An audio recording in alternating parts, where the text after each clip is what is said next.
The Struggling Artist Record Club is a vinyl record subscription service where I hunt and curate the best punk and punk-adjacent music out there and mail their record to your door each and every month. Imagine finding your new favorite band from across the country without ever having to leave the house. It doesn't get much better than that. The excitement of discovering new music just got that much easier. As a member of the Struggling Artist Record Club, you are going to receive some of the best music you've ever heard from bands you may never even heard of. Whether you've been collecting records for years or just starting out, the Struggling Artist Record Club is designed specifically for you. And right now, all new members get a Struggling Artist Record Club exclusive along with the monthly selection. So head to StrugglingArtistRecordClub.com, pick a membership, and start building that collection today. Hey, this is Rev from the Drowns, and if you still believe in rock and roll, then keep the dial set here at the Struggling Artist Podcast. You're listening to the Struggling Artist Podcast. People need to be entertained. They need the distraction. With your host, Trev Allen. I wish to God that somebody would do something to block out the voices in my head for 5 minutes.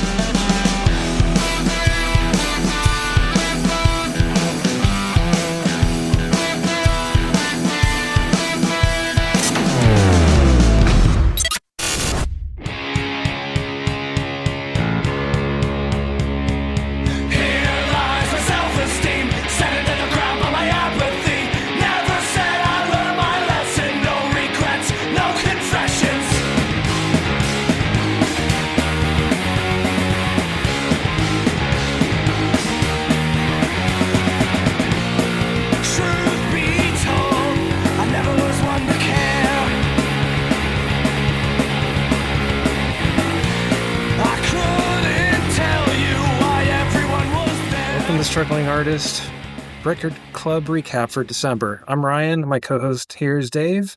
Before we start, we're going to mention some of our favorite albums of 2025 last year, since some of the records Trev sent are going to be included in them. Dave, would you like to start? So 2025, that was the year that I bought the most records I ever had. 3 reasons for that. First, there was just so many amazing albums released in 2025. Second, I wanted to fill in gaps of collections from my favorite bands. And then third, so many reissues. So at some point last year, I decided that I was just looking at all my favorite bands and the records from them on. I was like, at one point I should start filling in the gaps. And I was like, why not it be this year? I'm getting old, so I might as well. It's now or never. So I started with Alkaline Trio. I got all their records now, except for one. Ignite, I have all theirs. Face to Face, I'm still missing a few. Those are really tough to get. Rumjacks, missing a few. Dreadnoughts, missing a few. And many other bands. Then the fall, it was Hot Water Music. I picked up 6 of their albums that I needed to finish their collection. So now I have them all, except for the 7-inch records, which I might start that in 2026. There's a lot of those, so that's a big endeavor. And then in 2026, I already started a few other bands, Teenage, Bottle Rocket, and Strung Out. That was mostly because Fat Records had 20% off holiday sale, so I figured, might as well start with those. And then so many amazing reissues in 2025. You had 3 albums from Thrice, The Nerve Agents, 2 from the Pogues, Templars, Dillinger 4, Strung Out, Shelter, Hatebreed, Rise Against, Tony Sly, Leatherface, Bane, Ignite, Lifetime, Deviates, Stretch Armstrong, 88 Fingers Louie, Common Rider, Against All Authority, Thursday, Street Dogs, Comeback Kid, 15, H2O. So yeah, tons of reissues. And then here's my list of my favorite albums of 2025. It's kind of long. Just because, like I said, there were so many amazing albums out. So we got number 1, Dropkick Murphys, and then Vicious Cycles, 84 Days, Biohazard, Homefront, Booze and Glory, Dreadnoughts, Rumjacks, Teenage Bottle Rocket, Ways Away, Modern Life is War, Record Thieves, Kilograms, which was a record that Trev selected for us, Primitive Heads, Bridge the Gap, AFI, Oh the Humanity, Thrice, Riptides, I had Coffin Salesman, but when I looked back at it, it wasn't even released in 2025. I just like that record a lot, I guess. Lifeless Dark. I think that was November 2024. Yeah, I know, right, yeah. So I messed that one up. Lifeless Dark, Rebelmatic, 84 Tigers, Dutch Nuggets, Lion's Law, Whatever, First Attack, Fugitive Bubble, Testament, Jackknives, 2 from Raging Nathans, Tired Radio, Drain, and The Outlaw by Vinny Stigma of Agnostic Front, who's really unique Americana album featuring many talented musicians. So yeah, 2025 was crazy with music, and still trying to listen to them all and catch up, keep them organized and all that. So what about you, Brian? What were your favorites in 2025? You went way in depth with your list, going back with some of the backfilling there, which is pretty much what I did as well. The only difference is I don't remember them. Yeah, I mean, I was able to remember a lot of them because I posted them on Instagram. So basically, I just went through Instagram and then looked at them that way. So that's how I was able to keep track. Yeah, you've mentioned. I'll touch on the ones you mentioned already too. You mentioned the Templars. I actually saw them in Vegas and grabbed one of their special copies there. That was cool. Primitive Heads, anything Swingin' Utters adjacent, I'm going to be getting. I believe the Drowns released their live album. Yeah. I got that right. Yeah. Yeah. That was really good. I was listening to that today. So my friend was actually at Rebellion Fest. He was at the live recording. So that's pretty cool. Nice. Yeah, I saw them 3 times in about a span of, I want to say, a year. It was great. Yeah, they tour like maniacs, so. Yeah. Yeah, I can't off. The funny thing is that you went through a whole list of your albums. You've got Instagram, obviously that helped. I know in December, I went a little bit crazy. I want to say I bought either 13 or 16 records. It was something in the mid-teens. And I can remember a few of them because I bought about half of those at a show. It was H2O, Mercy Union, Dave Haas, and Bouncing Souls. So I bought at least one piece of vinyl from each band. Nice. That Dave Haas. Yeah, I got two of his there. Awesome. Yeah. But I haven't spent enough time listening to music. I'm trying to change that this year. In fact, I've already started listening to a lot more. That's good. Yeah, it always makes you feel better listening to good albums. Yeah. Right now I listen to a lot of podcasts, some political, some humor. And so with the way things are, maybe some of the political stuff is a bit much right now, but it's still kind of important. Yeah. Important issues going on. Right. Yeah, sometimes you can't listen to music all the time because you want to stay informed on what's going on in the world. Yeah. Oh, just remembered another album because I'm looking at my shirt that I got from Anxious and Angry. Smug LLC put out a record last year that was pretty good. And no, he just put out another EP. Yeah. Yeah, I need to get that EP. Yeah, same. I saw them when they came through San Diego with Off With Their Heads. It was great. Oh, wow. It's kind of the crowd was kind of boring though, but the show was great. It was a weird one. Yeah. I think the crowd would be great for that. Yeah. Well, should we break the news? Or not the news, but let everybody know what album we're talking about?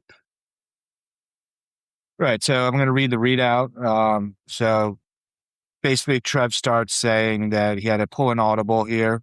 The album that he was expecting to send got delayed. So he went with the Blind Atom live album recorded by DCX PC. So he says the holidays for me is a time of reflection, celebration, and to seize good in people. Unfortunately, there's still a lot of bad out there, and we're still looking to get out of the rut of the shit we are in. However, this month's record gives me hope for members who have been here for a while.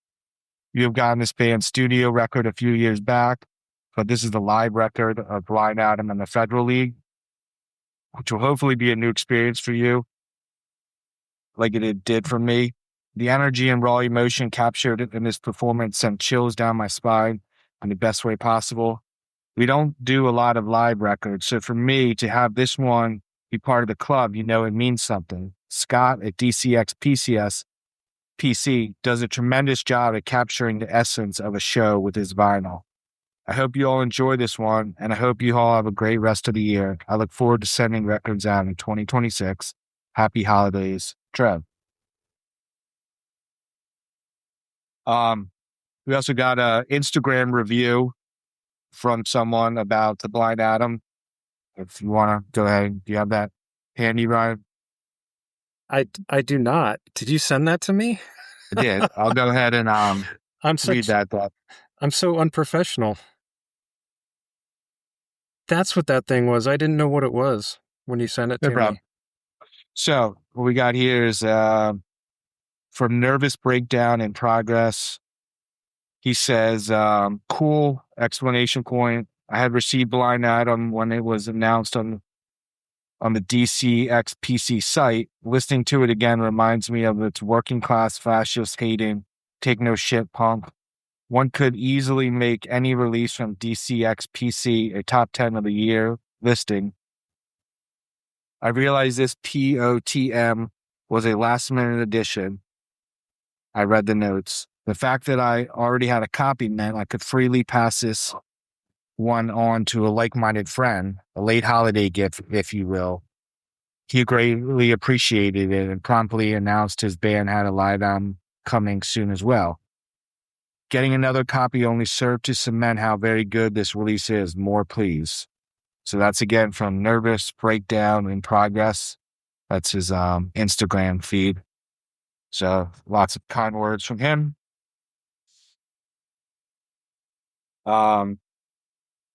Just got to mention something here. Same thing happened to me. As soon as I saw it show up, I ordered it, and then I got a second copy. So the way I like to look at it, Nervous Breakdown in Progress, I think that was the name, and because we have 2 copies each, and it's out of 200, we are both 1%ers on this one. Yeah. We are among the 1% in owning this record. Yeah. So what are you going to do with your second copy? Well, give it to your daughter? Funny thing, I don't know. Well, she's going to get everything eventually, so I'll probably put it on the wall. I just don't know which side I want facing out, because I like the bottle. Yeah, I also like the other side. Yeah, I know. They really have cool two-sided covers on this one. So maybe I'd put them both on the wall. Oh, there you go. So, yeah. Another funny thing about it, I have both of the 47s. I got 147 with the order, and then Trev sent me number 47. So, if you like numbers, yeah. Just a lot of weird things with numbers there, if we want to start some conspiracies. Yeah, exactly. If you know what we're talking about, if you don't, then it's all good. So, I guess I'll go ahead and read my review. All right. So, when I listen to Blind Atom, it makes me ask myself, how punk am I? So, it reminds me of 2010 when I was in charge of organizing Food Not Bombs pickups. So, every Wednesday, 2 people would drive to the Philly Food Hub. I forget the actual name. Basically, it's a place where produce vendors sell wholesale fruits and vegetables to restaurants and to the public. So we'd visit vendors who were willing to help us out. Some vendors didn't want us stopping by. So we basically kind of had a list of which ones that didn't really like us because, we had to go up there and, they're giving it away. So they're not making any sales. So, lots of times they're not too thrilled to see us. But for the most part, we were able to get enough food. So we introduced ourselves as the West Philly Food Bank and asked if they had any food to donate. We'd always avoid mentioning Food Not Bombs because it didn't sound as official versus, saying West Philly Food Bank. And then we would ask if you had any, free food that we were willing to donate. So we'd fill our car with food and drop it off at the A Space in West Philly, which was a storefront anarchist center for cultural and political events. Sadly, it's now closed. So then another group would prepare the food in the afternoon to serve as free meals at a local park. It felt like a really cool punk thing to do. Many punk bands reference Food Not Bombs in their lyrics. For example, the band 15 mentions them a bunch of times. I organized these pickups for about 3 years until I moved. The new commute was just too long. And then I worked outside the city, so it was an hour each way. So basically it was just too much and I had to stop. The reason I mention all this because Adam, with having vision issues, he understands the importance of people helping each other and the impact a community can have when we work together instead of just caring about ourselves and our bank accounts. His song, We Are Everywhere, talks about disabled people and how we all need to support each other. That's also why I enjoyed doing Food Not Bombs so much. It was about helping those in need, which is how society should work. Many of Blind Adam's lyrics revolve around these themes. At the same time, I had a monthly subscription to AK Press and PM Press, which were publishers of anarchist literature. So for $25 a month, they sent their latest books that they released. My wife always jokes that when she first met me, I carried around a brown bag full of these books. And then I would try to read about 2 pages a night. And she would always joke, how does reading 2 pages a day help you finish them? You'll never finish them. And I explained how, the problem was the books weren't exactly thrilling, mostly anarchist theory, which made me reluctant to read after a long workday. I did actually enjoy the biographies of anarchists and finished those pretty quickly, but the theory books were tough to get through, hence the big bag of unread books. I had good intentions, but I struggled to keep up. I mentioned this one because in Adam's notes, he quotes Emma Goldman, who's one of the most famous anarchists. And then he mentions her most well-known line, which is, if I can't dance, it's not my revolution. What this meant was you could still have fun and enjoy simple things in life, like buying flowers and some good food and still be an anarchist. She basically said, I didn't want to give up everything just to be an anarchist. I have all of Emma Goldman's books, and I used to have a huge poster of her in my room. Then about 5 years ago, I donated half those books to the A Space. After that, I asked myself how to continue living my punk values. The answer was pretty clear: animal rights. I've been vegan for 22 years and constantly rescue cats. I have 7 right now. The most recent rescue took me about 4 years. Took 4 years for it to trust me. He was obviously abused and dropped off at our place. So, he hated humans. He was a pretty nasty cat, but every day I'd go out there and just try to be friends with him. Eventually he came around and I threw him in my house, locked all the doors. He lived in my spare room for about a few months. And now he's, a great cat. He loves being around us. Turns out he has FIV, which is the cat version of HIV. And he keeps sneezing and blowing snot everywhere. We took him to the vet last month. He's so overweight, he can't clean himself properly. So there was poop stuck to his fur. They had to shave his butt. See, it was kind of my fault because I felt so bad about him being outside. I overfed him. So now he weighs 25 pounds. I always joke to my wife, I better be getting good karma when I die because of this cat, since he's slowly destroying our house with all the mess. There's constant snot everywhere. Try to give him supplements to build up his immunity, but it's tough. Then another part of my punk values is refusing to take medicine from Big Pharma. I'm not judging anyone who uses it. Obviously, it helps people. But I believe there are alternative ways to treat things like anxiety, blood pressure, and cholesterol. I have anxiety, blood pressure, and cholesterol that I deal with holistically, and it's been working. So I feel like it's a very punk rock thing to say no to greedy, evil Big Pharma. So I prefer natural remedies with no side effects. I just turned 47 yesterday, take 0 meds. So I ask you, the listener, how are you living your punk life? Are you doing anything to help your community? Are you helping animals? Do you question and research everything, knowing most people in power could care less about your existence? As Adam sings in Meet Me at George Floyd Square, what you going to do to make it through the day? What you going to do next time someone asks if you're okay? I say we let it all fall right at the seams and together build a new world where we all have what we need. I first heard about Blind Adam about 5 years ago because anytime the Bouncing Souls would post tour stuff on Instagram, it seemed to have Blind Adam as tour support. Back before the internet, that was how you discovered new bands. You'd see their flyers, spot names you didn't recognize, and work on getting their music. I also noticed Pete Steinkopf of the Bouncing Souls produced this album. He's really never produced a bad album, and I love the Bouncing Souls. So I knew that I had to, find and hunt down their first album. So I got the first album, Act of Desperation, from AF Records, which I really liked a lot. On a side note, does anyone miss AF Records? I used to order from them so much. So the 2001 album, it didn't include any lyrics. So I searched online because I wanted to, know the lyrics so I could connect deeper with the album. The best I found was a band interview where they quoted a chorus. For their next release, Trev sent that out in October of 2023 as part of the club. One thing I noticed immediately about that was that before the second song starts, there's spoken word, and I immediately recognized that as Michael, I forget how to pronounce his name, Schnau, I don't know, of Two Cow Garage.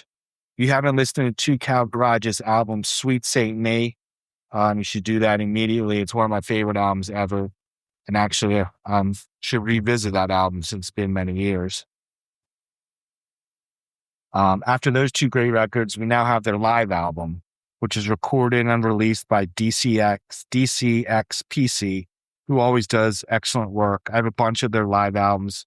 My favorite is the last Amberetta show that they released. And then I also strongly recommend you listen to Trev interview Scott from DCXPC, and then also check out Scott from DCXPC's new podcast called Scene Support, which is actually produced by Trev. Not surprisingly, this Blind Adam live release is from when they toured with the Bouncing Souls, Saturday, March 9th of 2024. It sounds amazing, just like all of DCXPC releases. You can never go wrong by buying one. So Blind Adam opens up this album with my favorite song of theirs, The Sower, with a brilliant chorus of, "We may not live long enough to see the world that we're dreaming of, but we'll uproot evil in the fields we know, so those that come next have fertile earth to sow." I always like that line a lot. Other favorites are One for the Bootlickers with its chorus of Galloway Bay, "Tell me what you have got to say for them rotten and old blue bastards of the USA." And then before that song ends, he gives a shout out to Shane McGowan at Pogues, which I liked a lot since I'm a huge Pogues fan. And then the live album finishes with the amazing track, An Act of Desperation, from their first album. So yeah, overall, great stuff. And I guess it was actually good that we got the Audible, since we were able to get such a great record here.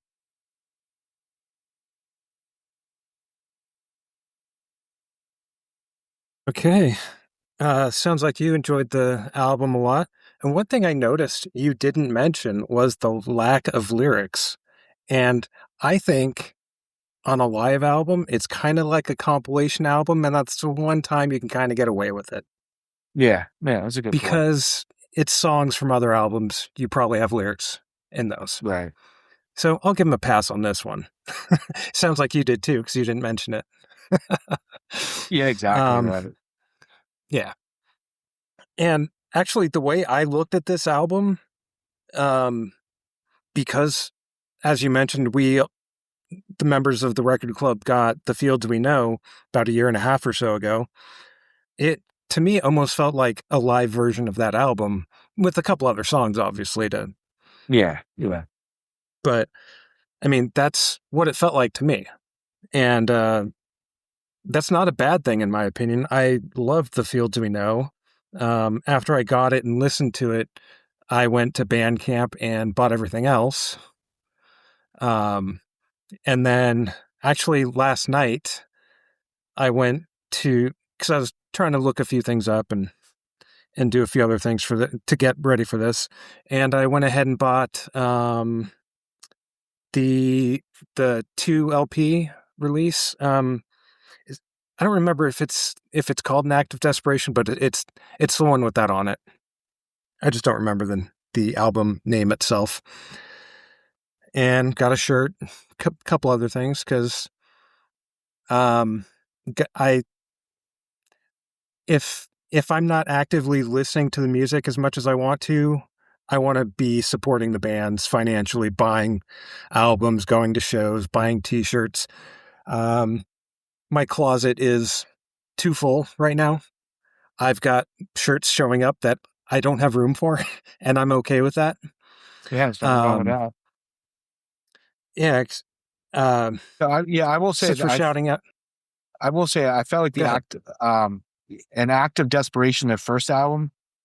I mean, so it didn't have any lyrics, but I didn't even really realize that they were a political band until The Fields We Know. So so in my mind, I kind of think of them almost as like two different bands. Like An Act of Desperation kind of felt like to me like Americana-ish. I don't know, because there's no lyrics, and they were touring with the Bouncing Soul, so it kind of had like that vibe, just in my mind or whatever. And then you come to The Fields We Know, which was insanely political. So in my mind, when I just think of Blind Adam, I kind of like my mind separates them into like those two categories. Yeah. I also have a disability that might not be obvious. I had a spinal fusion 17 years ago, I think. I'm almost always in pain. That's why if you see me standing on camera here, I'm always moving, because it hurts if I stay in one spot too long. But it's not an obvious handicap. I'm not in a wheelchair. I hope I'm never in a wheelchair, but if I end up in one, that's fine. I'll make it work. But yeah, back to the album. So yeah, the album starts with The Sower, which you went over. It is also one of my favorite songs. And the one thing I really liked about the way the record started, it just started out with I don't know if there was a video clip or if it was just audio playing for the introduction to the band coming on the stage or starting to play the song. And I like that build up to it.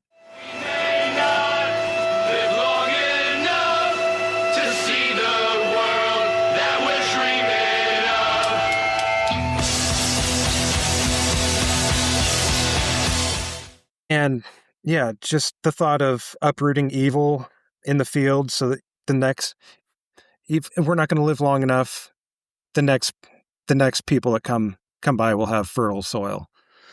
It's that's brilliant line. Yeah, and this album came out at a really, really good time for this country. I don't remember if it was you or Chris who said you didn't like political music, or I think I remember something like that from one of our podcasts. I just preferred kind of more motivational music, just Okay. because I've been working for about 23 years in a row. So waking up in the morning, if I get a little motivational music to get me through, another long, long day, another long, long week, another long, long year. So I just kind of prefer, I mean, obviously I still like political music, but I kind of, Okay. if I'm waking up in the morning, I might reach for something to get me in the mood for the work 8-9 hours. And then, you know what I'm saying? Yeah. Right?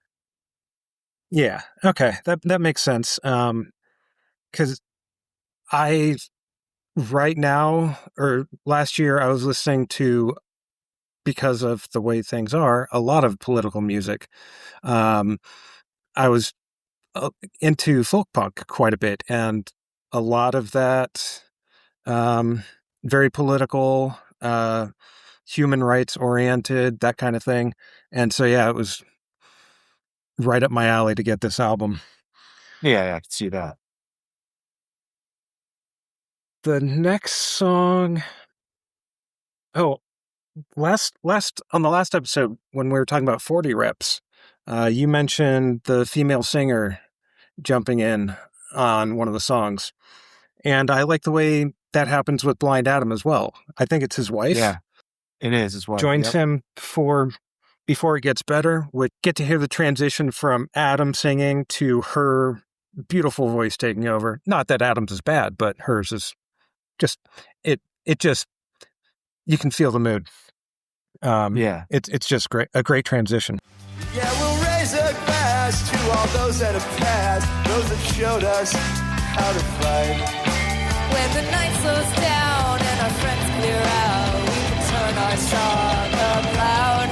I'll put your hand in mine, it may not change the tide, but we'll live a life that makes us proud. I actually meant to start my review a little differently because Trev said he wants us to be honest with our reviews. And I was going to start with, to be honest, I usually do not like live records.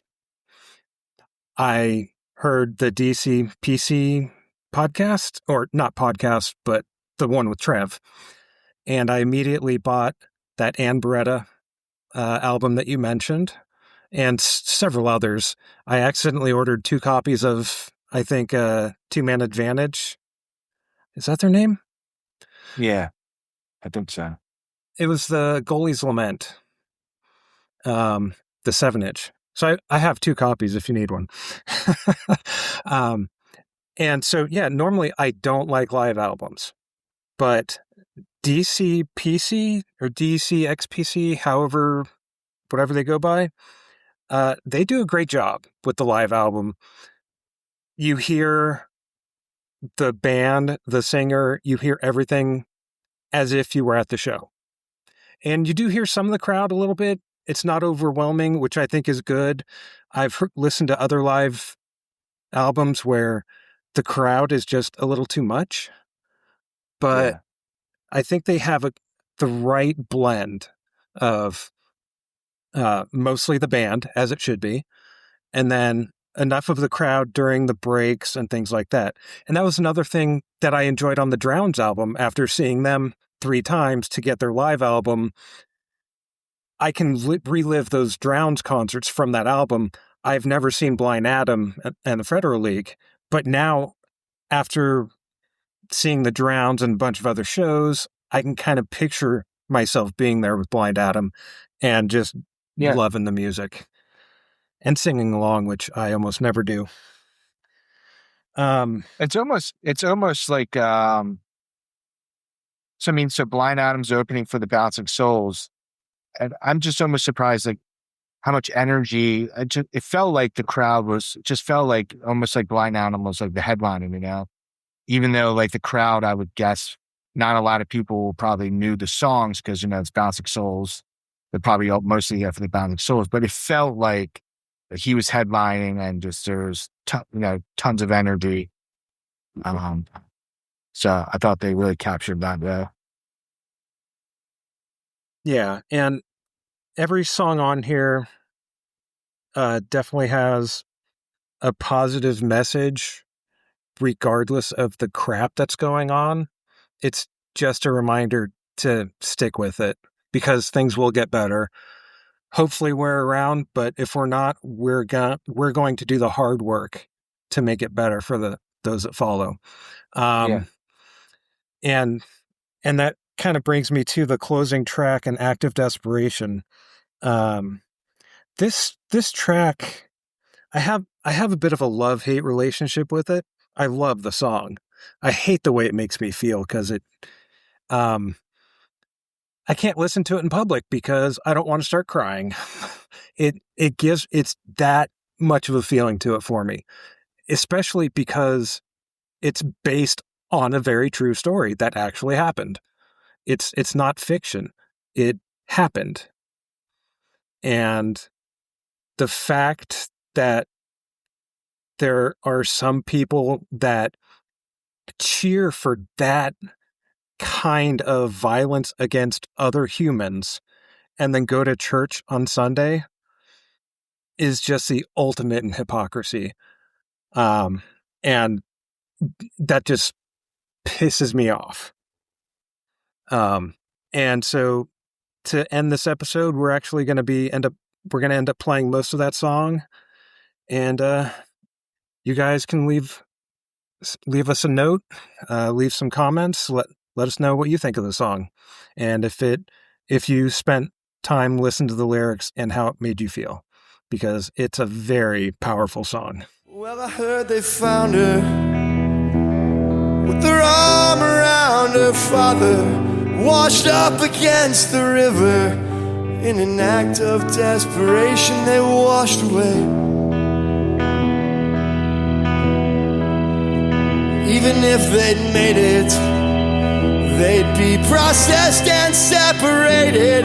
Yeah, they'd lock them both in cages, without food and without soap, without clean clothes and without hope, just to feed a rabid base so far away. Well, you go to church on Sunday and you pray, and you think somehow that makes it all okay. Have you no compassion, no empathy or understanding? Do you not see devastation just to give your family a better life? Fear, hatred that makes you cynical and jaded, lets you justify the anguish, lets you justify the cruelty as you stare into your TV from the comfort of your home so far away. Well, you go to church on Sunday and you pray, and you think somehow that makes it all okay. Thanks again, Chicago. It's good to be fucking home. Well, I heard they found her with their arm around her father, washed up against the river. In an act of desperation, they washed away.